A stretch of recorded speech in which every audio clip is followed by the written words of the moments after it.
I'm Michael Rapaport. We're here on Unscripted. I'm interviewing one of the directors of our film special that has premiered at the Sundance Film Festival. This is Jeremy Passmore. There's only 2 seats, so we couldn't have Hal Haberman in here, but he's the other co-director and co-writer.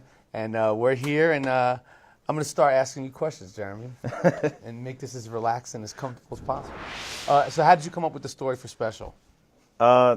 The actual genesis of the idea was from reading the trades. You know, I'm reading Superman, Spider-Man, Batman. All these movies are selling, and it's like, you know, what are they? They're like this nebbish guy who, only when nobody's looking, goes out and suddenly becomes this incredibly badass crime fighter. And Right. I just had this thought that, I mean, I know that's supposed to be a metaphor for like inner fantasy life, Right. but they could just as easily be crazy people, and this is their interpretation of reality. You know what I mean? Like if the guy in the cubicle next to you told you, hey, I don't want, you know, keep this on the down low, but when no one's around, I go into a phone booth and change into tights Right. and fly around the city. Right. You know what I'm saying? Right. So, All right, cool. That's a good answer. I didn't even know that. All right, what quality? yeah. Well, you know what? All right. That makes me, you know, why don't I ask you a Okay, question? sure. Right? What qualities in the character Les Franken do you identify with the most? That's a good question. I felt like I identified with all the qualities of the character. I felt like I identified with the insecurity. I felt like I identified with the inability, the lack of ability to connect with people at times. Believe it or not, I am shy a lot of times, except for when there's a camera in my face. You know, and you know, some you know, and everybody I think has insecurities. I certainly do, and I identified with that, and I also identified with wanting to, you know, be able to deal with those things better and deal with those things, you know, in an easier way. And I think that's what Les is beginning. His goal is to try to, you know, make life easier for him, just to be able to connect with people and just make the simple things with people.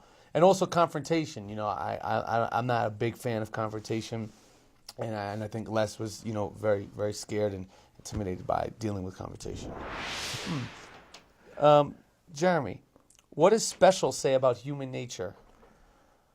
Wow, that's a big question. But I think for Hal and I, the main thing that we thought made it a pretty universal story is that we often think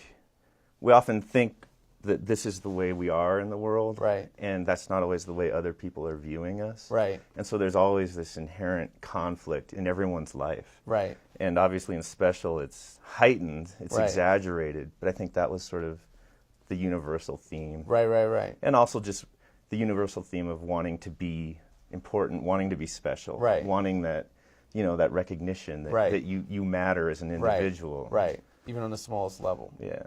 Okay, cool. So let me ask you this. Okay. Because there were 2 directors. Yes. And I'm really curious on set, was there any moment where you just wanted to kill one of us? I mean, did you ever feel like it was annoying as hell that there were 2 of us coming at you from both sides? Yeah. I think there was. I don't remember specifically anything specific because I think it never got to a point where it was anything. But I remember one day when we were in the grocery store in the whatever the hell that bodega place was. I remember you were telling me one thing, and I think Hal was telling me another thing, and I think we were all kind of there was 3 ideas kind of floating around, and it was kind of like circular. And you know, I was like, it's because there was 2 of you. I always kind of like view the director. I try not to, but they're always kind of like parental to me, or like parental, or like a principal in a school, both of who could have pros and cons. So when I remember, like, there was a couple of times where I felt like, I don't remember, like, you guys were kind of articulating yourself different opinions, different ideas, and I had a 3rd idea. So it's kind of like, you know, what has been your favorite Sundance moment besides doing this interview? I think without a doubt, I feel totally confident speaking for Hal as well. It was our premiere. Right. I mean, it was just, we spent so much time on this movie, and there were so many scenes that, you know, we thought were funny at one point. By the time we shot it, whatever, editing, and watch the movie 1,000 times, and then you don't even really remember that there was anything funny in there. Right. And so then when we saw it with that audience, and they laughed, they really responded to those moments. And not only that, it was, there's, as you are obviously aware, there's a lot of tone shifts within the movie, and it was always a risk, I think. Yeah, I agree. Are they gonna? This is funny, and suddenly it's not funny. Are they going to go with us? Are they going to be able to make that leap? And that was like, terrifying. Yeah, I agree. Because the whole movie sinks or swims on that. I agree. Whether we lose them on that, and the fact that people got it was just it was exhilarating. It was. I feel the same way. It was because you're scared because it is such a. The changes are very sharp. Well, it's like watching an airplane go.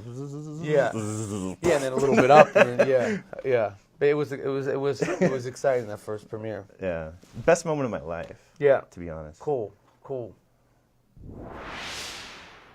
So let me ask you something else. Now that I have you pegged down, what was the hardest moment in the film? I mean, obviously we had a low budget, and there were a lot of scenes with stunts and special effects, and a lot of madness going on. And there were a lot of hard days, and I just am curious. Does anything stand out to you as being just particularly, like, almost when you see it now, you're like, I didn't think we even had that scene. Do you know what I'm saying? Like, just what was the most excruciatingly difficult part of the shoot? I mean, the probably the most difficult thing for me about the shoot was to maintain the level of energy that I had started. And I knew that the amount of energy that I had put into it from the beginning had to be, kept all the way through. And, for me, just keeping my energy up and keeping my focus. And I knew because we were shooting so quickly and that everything was, it was make or break on the believability and the honesty of what I was doing.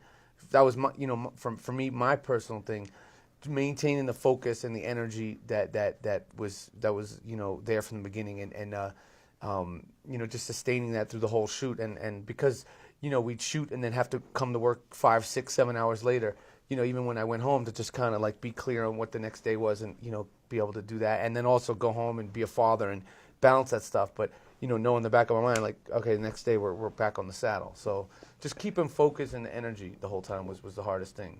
I never would have guessed.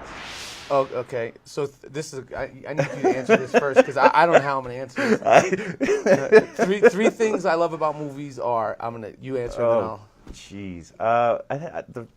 The biggest one for me would be just to be able to go into a different reality and experience someone else's life or some situation that I'm never going to get to experience in reality. Right. But I can experience it through a movie. Right. Other than that, I'd say explosions. No, I'm kidding. I don't know. The sense of community when you're in the theater. Right. You feel like the whole energy and how it's going. Right.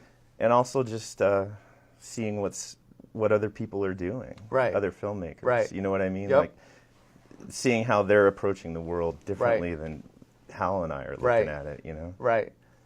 Well, the three things I love about movies, hard to say, but I mean, the three things I love about movies are, the first thing would have to be just, it's different. I could articulate it better now than I can when I was 7 and I saw Rocky, but, it's just, going and seeing something and not necessarily learning about something, but just seeing something, a new story about a new character or a new group of characters that's, will stimulate me and excite me and titillate me and, turn me on in a way that I'll never forget.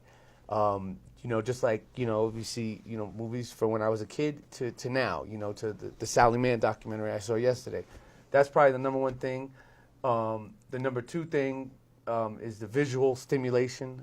I love, seeing things, that are visually, appealing, aesthetically interesting, not necessarily beautiful, but just interesting. And the third would have to be the Raisinets, because I never eat Raisinets or Goobers unless I'm at a movie theater. They disgust me in any other form except for in a movie theater. And, there's always a chance that, you could, well, I'll leave that one alone. Thanks for watching Moviefone. Thanks for sending in your questions. And we'll hopefully give you good answers. Jeremy Passmore, Michael Rapaport, the other director, Hal Hoberman. He's here. He's right over there. And, we're the people from the movie special at the Sundance Film Festival 2006. Goodbye. Adios.